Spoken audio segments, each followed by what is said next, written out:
CUET history domain के साथ तैयारी करने वाले सभी छात्रों का मैं आलोक कुमार दृष्टि टीम की तरफ से हार्दिक स्वागत और अभिनंदन करता हूं।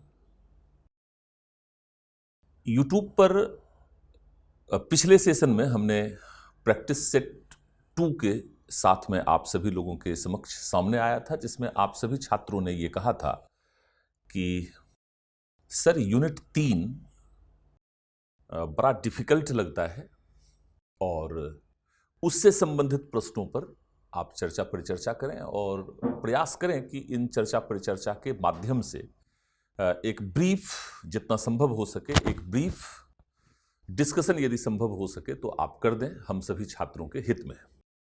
जैसा कि आप सभी छात्रों को मालूम ही है कि दृष्टि ने उन सभी छात्रों के लिए जिन्होंने उनके कोर्स को परचेज किया है या जिन्होंने उनके कोर्स को परचेज नहीं किया है, सभी छात्रों के हित में हम लोगों ने CUET में प्रत्येक डोमेन सब्जेक्ट पर और प्रत्येक पेपर पर अभ्यास प्रश्नों की एक संपूर्ण श्रृंखला चलाई है। आप सभी छात्रों के हितों को ध्यान में रखते हुए और आप सभी छात्रों के द्वारा जो रिक्वेस्ट किया गया था उस रिक्वेस्ट को ध्यान में रखते हुए यूनिट 3 पर मैं कुछ डिस्कशन भी करूंगा। हालांकि संपूर्ण डिस्कशन संभव नहीं है इस प्रैक्टिस सेशन के अंतर्गत, क्योंकि प्रैक्टिस सेशन में हम लोग 5 क्वेश्चन प्रत्येक यूनिट से करते हैं, लेकिन फिर भी मैं एक ब्रीफ आइडिया आपको बतलाना चाहता हूं कि यूनिट 3 में है क्या, आप इससे क्यों घबरा रहे हैं। यूनिट 2, जिसमें 6ठी शताब्दी ईस्वी पूर्व से लेकर 6ठी शताब्दी ईस्वी तक, अर्थात मगध साम्राज्य, मौर्य साम्राज्य से लेकर गुप्त साम्राज्य तक के राजनीतिक आर्थिक इतिहास को आपको पढ़ना था। उसमें आपको बहुत अच्छा लगा, बहुत कंफर्टेबल थे आप। लेकिन यूनिट 3 में सामान्य तौर पर मैं देखता हूं कि छात्र कंफर्टेबल नहीं होते हैं। ऐसा इसलिए है मेरे प्रिय साथियों, क्योंकि यूनिट 3 में मुख्य रूप से प्राचीन भारत के सामाजिक इतिहास को उठाया गया है और यूनिट 4 प्राचीन भारत के सांस्कृतिक इतिहास, विशेषकर धार्मिक इतिहास और उसमें भी बौद्ध धर्म के संदर्भ विशेष में सांस्कृतिक और धार्मिक इतिहास को प्रस्तुत करने का प्रयास किया गया है। चूंकि सामान्य तौर पर जब हम लोग इतिहास को पढ़ते हैं तो राजनीतिक प्रशासनिक विकास पर हमारा अत्यधिक बल होता है और इतिहास लेखन के अंतर्गत भी विभिन्न विद्वानों ने राजनीतिक प्रशासनिक विकास के लेखन पर अधिक बल दिया है। उसमें कहानियां भी हैं और स्वाभाविक सी बात है, कहानियों को पढ़ने में थोड़ा आसानी रहता है। यूनिट 3 जो प्राचीन भारत के सामाजिक इतिहास को आपके समक्ष प्रस्तुत करता है, उसमें मुख्य रूप से 6ठी शताब्दी ईस्वी पूर्व से लेकर 6ठी शताब्दी तक भारत में हुए सामाजिक इतिहास को आपके समक्ष प्रस्तुत करने पर बल दिया गया है। इसके अंतर्गत जाति व्यवस्था, वंश व्यवस्था, परिवार व्यवस्था, कुल व्यवस्था, बंधुत्व को समझाने का प्रयास किया गया है। वस्तुतः समाज और समाज की विभिन्न इकाइयों का निर्माण कुछ न कुछ संबंधों के आधार पर होता है। सामान्य तौर पर यह रक्त संबंधों पर आधारित एक संकल्पना है जो समाज के सभी सदस्यों को एक दूसरे से बांध कर रखता है और इस बंधुत्व की अवधारणा का सबसे बड़ा एग्जाम्पल भारतीय समाज के संदर्भ में वर्ण व्यवस्था और जाति व्यवस्था है। हालांकि इन संबंधों का सबसे प्राथमिक उदाहरण, बंधुत्व का सबसे प्राथमिक उदाहरण परिवार व्यवस्था है, कुल है, वंश है। इसी को जब हम और अधिक व्यापक संदर्भ में देखते हैं, विस्तृत संदर्भों में देखते हैं, तो इसी को हम पहले वर्ण व्यवस्था कहते थे, लेकिन अब हम लोग जाति व्यवस्था की बात करते हैं।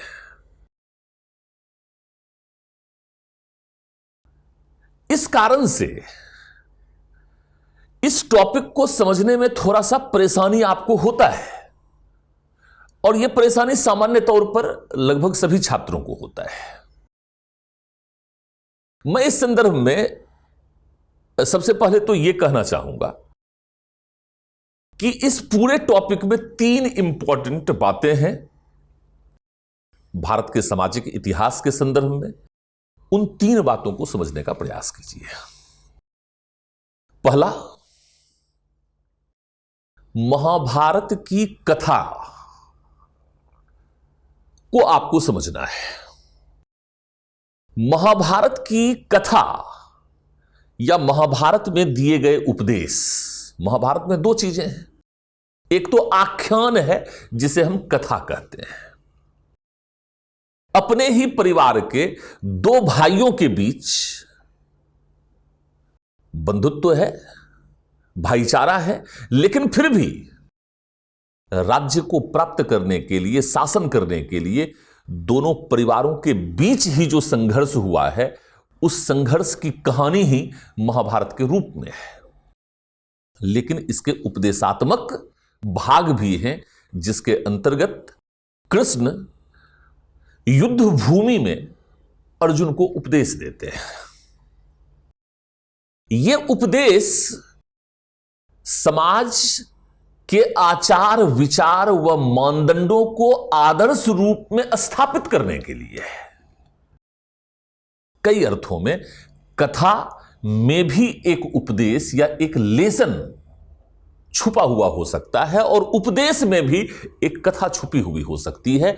ये दोनों एक दूसरे से पूर्णतः भिन्न नहीं हो सकते, और ना ही इन्हें हमें भिन्न करके देखना चाहिए, क्योंकि महाभारत, सामान्य तौर पर महाभारत और रामायण की कहानी को हम लोग ऐतिहासिक नहीं मानते हैं, लेकिन फिर भी रामायण और महाभारत की रचना जिस काल में हुई है, या जिस तरीके से विभिन्न समय काल में विभिन्न क्षेत्रों में रामायण और महाभारत की रचना विभिन्न भाषाओं में की गई है,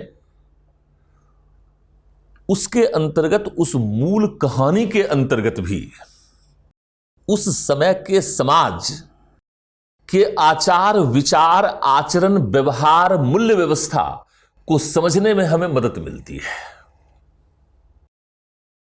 साथ ही साथ प्रत्येक समाज के कुछ आदर्श मानदंड होते हैं। महाभारत और रामायण के रचनाकारों ने भी एक ऐसी आदर्श सामाजिक व्यवस्था के मानदंडों को उन कहानियों के माध्यम से स्थापित करने का प्रयास किया है, जिसे किसी भी काल विशेष में उस समाज के रचनाकार स्थापित होते हुए देखना चाहते हैं।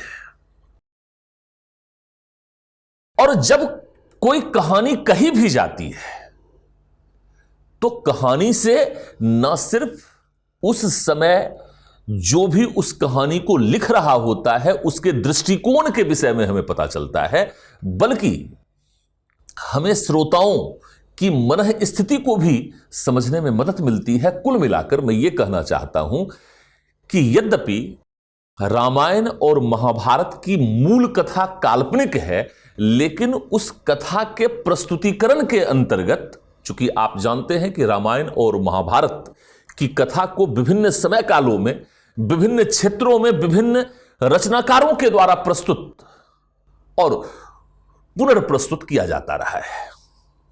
इस तरह से रामायण और महाभारत को हम लोग ऐतिहासिक ग्रंथ मानते हैं।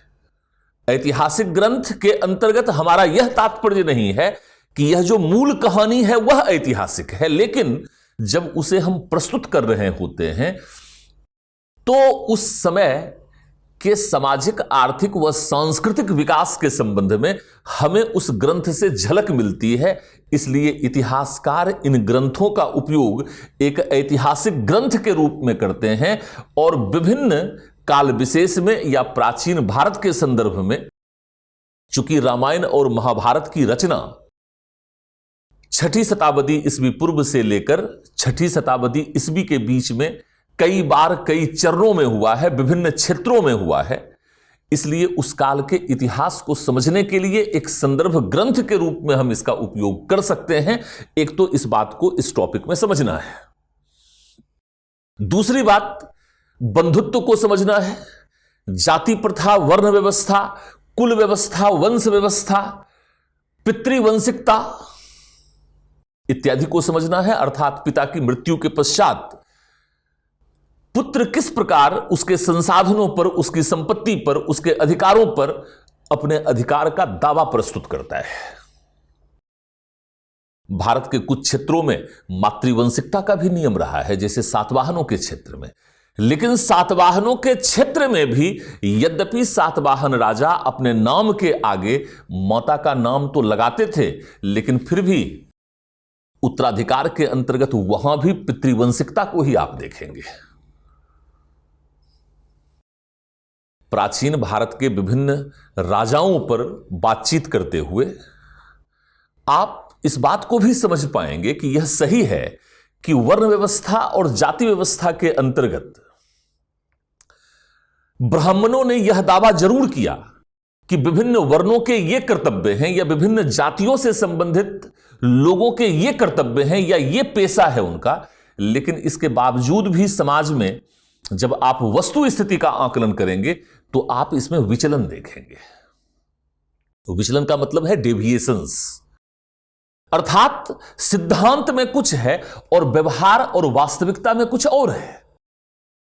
जैसे मौर्य कहते हैं वर्ण व्यवस्था के अंतर्गत कि क्षत्रियों का काम शासन करना है, लोगों की सुरक्षा करना है, युद्ध में लोगों का नेतृत्व करना है। ब्राह्मणों का काम शिक्षा देना है, यज्ञ करना है, मंत्रोच्चारण करना है। लेकिन मौर्य शासक ब्राह्मण परंपरा के अनुसार निम्न जाति से थे, निम्न वर्ण से थे। ब्राह्मणों का काम जहां शिक्षा देना है, वहीं ब्राह्मण राजा के विषय में भी हम शुंग और कण्व के विषय में पढ़ते हैं। सातवाहन राजा भी अपने आप को एक ब्राह्मण कहते हैं, अर्थात सातवाहन राजा भी ब्राह्मण थे।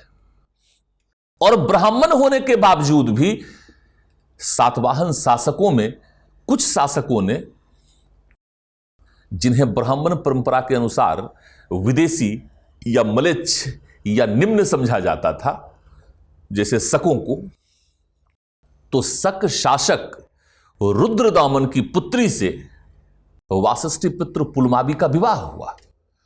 अर्थात जहां ब्राह्मणवादी परंपराओं में शासकों या राजाओं का काम वर्ण व्यवस्था संबंधी नियमों को लागू करना था, लेकिन इसके बावजूद भी ब्राह्मण राजा होने के बावजूद भी उन्होंने इन नियमों को लागू नहीं किया।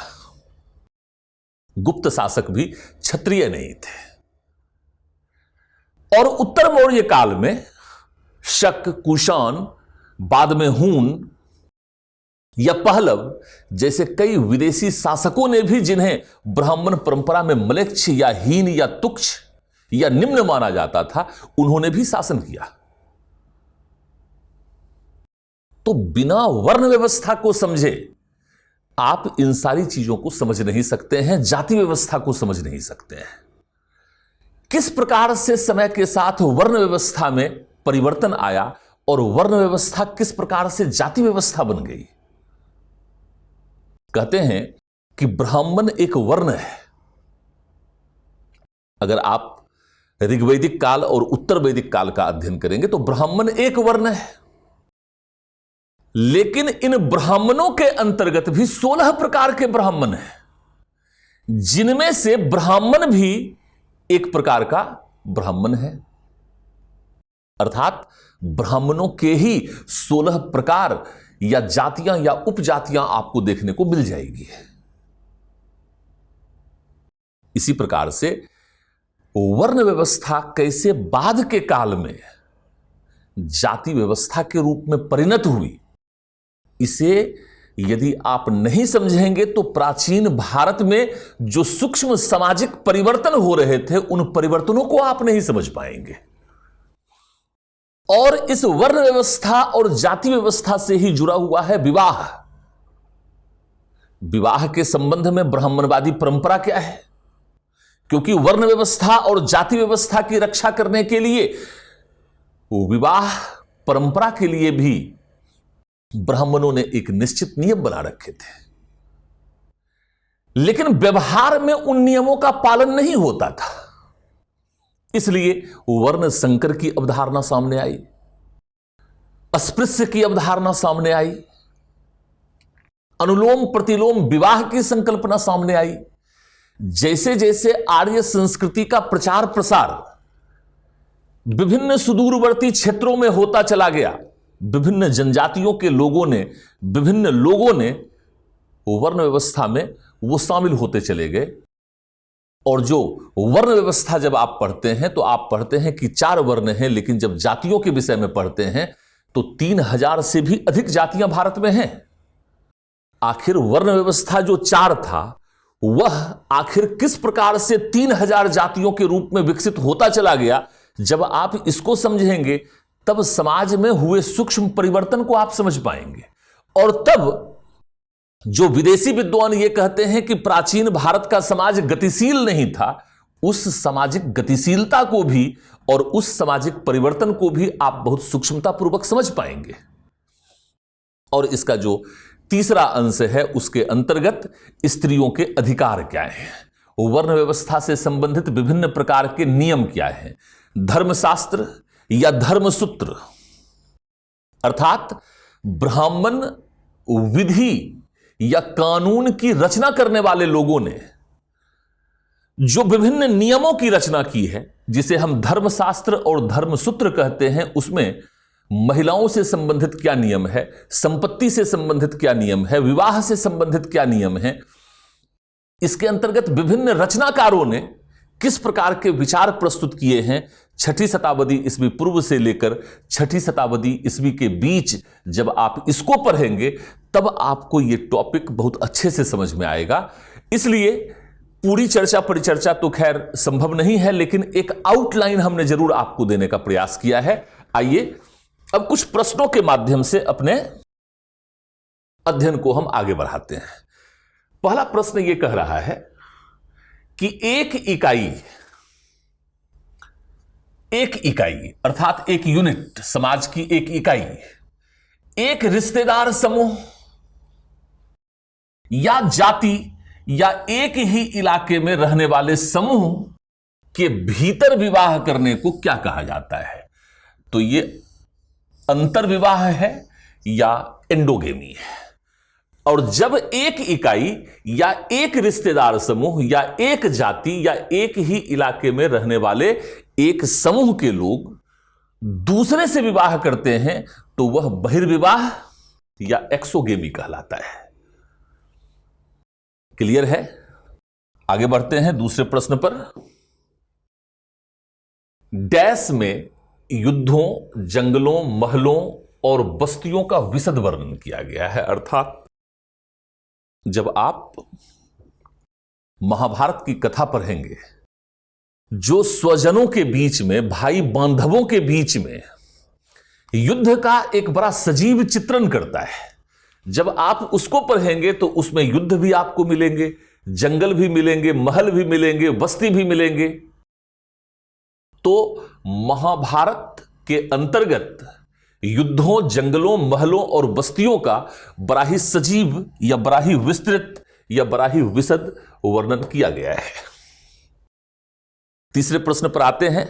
मनुस्मृति जो 2री शताब्दी ईस्वी पूर्व से लेकर दूसरी शताब्दी ईस्वी के बीच में धर्मशास्त्र या धर्मसूत्र के रूप में है, अर्थात मनुस्मृति के अंतर्गत सामाजिक नियम कानून दिए हुए हैं।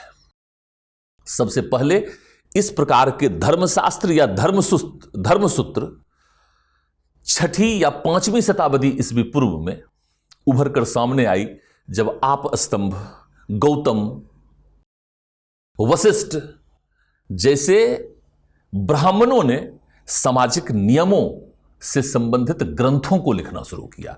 इन ग्रंथों में सबसे अधिक महत्वपूर्ण मनुस्मृति को माना जाता है, जो उत्तर मौर्य काल में लिखी गई है। कहता है कि मनुस्मृति में निर्धारित चांडालों के लिए, अब ये जो चांडाल हैं ये वर्ण व्यवस्था से बाहर है, इनका उद्भव कैसे हुआ, तो इसकी भी व्याख्या की गई है कि जिन्हें हम अस्पृश्य कहते हैं, अनटचेबल, ये वस्तुतः वर्ण संकर जातियां हैं। और वर्ण संकर जातियों में भी 2 प्रकार की जातियां हैं। पहले अनुलोम विवाह के परिणाम स्वरूप उत्पन्न हुए हैं, और दूसरे जिन्हें अस्पृश्य माना जाता है वो प्रतिलोम विवाह के परिणाम स्वरूप उत्पन्न हुए हैं। अनुलोम विवाह और प्रतिलोम विवाह क्या है? तो अनुलोम विवाह वह है, मान लीजिए कि यह हमारा एक वर्ण व्यवस्था है जिसमें ये ब्राह्मण है, ये क्षत्रिय है, ये वैश्य है, ये शूद्र है। यदि ब्राह्मण पुरुष ने क्षत्रिय कन्या से विवाह किया, या क्षत्रिय पुरुष ने वैश्य कन्या से विवाह किया, या वैश्य पुरुष ने शूद्र कन्या से विवाह किया, तो यह अनुलोम कहलाता है। जबकि यदि ब्राह्मण स्त्री ने क्षत्रिय पुरुष से विवाह किया, या क्षत्रिय स्त्री ने वैश्य पुरुष से विवाह किया, या वैश्य स्त्री ने शूद्र पुरुष से विवाह किया, तो यह प्रतिलोम विवाह कहलाता है। ब्राह्मणों ने वर्ण संकर की संकल्पना, अर्थात वर्ण व्यवस्था के होने के बावजूद भी विभिन्न जातियों का विकास कैसे हुआ, उसकी व्याख्या करने के लिए उन्होंने अनुलोम और प्रतिलोम विवाह का उदाहरण दिया है, और यह कहा है कि इन वर्ण संकर जातियों के कारण ही वर्ण व्यवस्था के अंतर्गत या वर्ण व्यवस्था से बाहर विभिन्न जातियों का विकास होता चला गया समय के साथ। लेकिन वास्तविकता यह है कि विदेश से जो लोग आए थे, या विभिन्न क्षेत्रों में जब आर्य संस्कृति या आर्य सामाजिक सांस्कृतिक जीवन के मानदंडों को लागू किया गया, और जब वे वर्ण व्यवस्था में शामिल हुए, तो विभिन्न जातियों का विकास होता चला गया। इस प्रकार से वास्तव में ब्राह्मणों ने वर्ण संकर के रूप में जिस जाति की अवधारणा के उदय के विषय में लिखा है, वह वस्तुतः विभिन्न लोगों के वर्ण व्यवस्था में शामिल होने के परिणाम स्वरूप उभर कर सामने आया था। तो ब्राह्मणों की व्याख्या क्या है और वास्तविकता में क्या हुआ था, इसका अध्ययन हम लोग इस सामाजिक विकास और इस तरह के सामाजिक परिवर्तन का अध्ययन हम लोग साहित्य के माध्यम से किया करते हैं, और इसलिए उसे हम ऐतिहासिक ग्रंथ के रूप में स्वीकार करते हैं।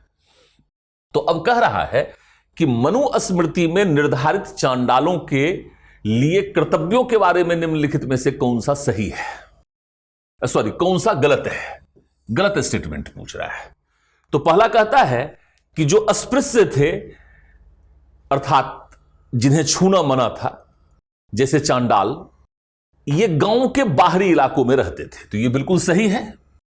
जब भी ये गांव या शहर में प्रवेश करते थे, तो ये ढोल बजाते हुए प्रवेश करते थे, ताकि लोगों को पता चल जाए कि वे आ रहे हैं, क्योंकि उनकी छाया से भी हमें बचना है। दूसरा कहता है उन्हें फेंके गए बर्तनों का उपयोग करना पड़ता था, यह भी बात बिल्कुल सही है।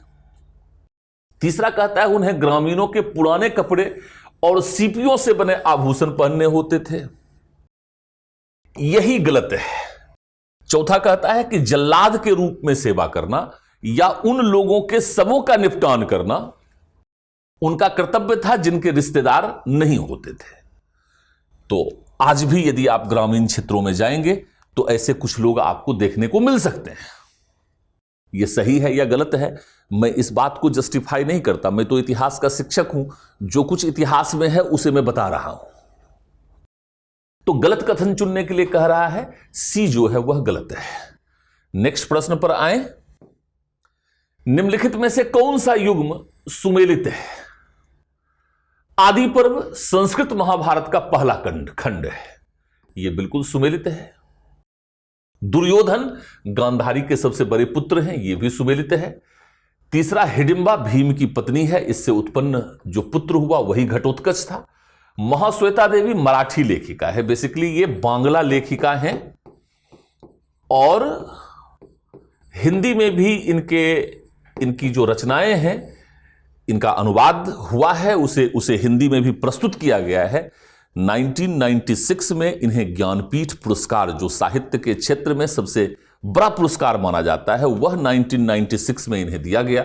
इनका जन्म बंगाल के बांग्लादेश में जो आज ढाका है, जिसे हम कभी पूर्वी बंगाल कहते थे, तो वस्तुतः पूर्वी बंगाल जो आज बांग्लादेश है उसके ढाका में 1926 में हुआ था, 1926 में हुआ था और इनकी मृत्यु 2016 में हुई है। तो महाश्वेता देवी जो हैं ये सुमेलित नहीं है, 1, 2, 3 सुमेलित है, अर्थात आंसर हमारा ए हो जाएगा। इसके पश्चात आज के अंतिम प्रश्न पर हम लोग आते हैं। 1951-52 में पुरातत्ववेत्ता बीबी लाल ने निम्नलिखित में से किस गांव की खोज की? तो यह हस्तिनापुर है मेरठ जिले में, जिसकी खोज पुरातत्ववेत्ता बीबी लाल ने की। यहां से बस्तियों के कुल 5 प्रकार मिले हैं। मान लीजिए कि यह कोई बस्ती है, इसमें जो पुरातात्विक साक्ष्य हैं वो 5 लेयर्स में है। जैसे एक लेयर है, दूसरा लेयर है, तीसरा लेयर है, चौथा लेयर है और 5वां लेयर है। मान लीजिए कि ये हमारा सतह है, सपोज करते हैं। तो जब यहां से हम खुदाई करते हैं तो first layer, second layer, third layer, fourth layer, 5th layer, इस तरह से हम आगे बढ़ते हैं। तो जितने नीचे के लेयर्स में हमें जो भी सभ्यता या संस्कृति के अवशेष मिलेंगे वो उतने पुराने होंगे, और जितना पहले हमें मिलेगा वो उतना नवीन होगा। तो कहते हैं कि दूसरा और तीसरा लेयर जो है,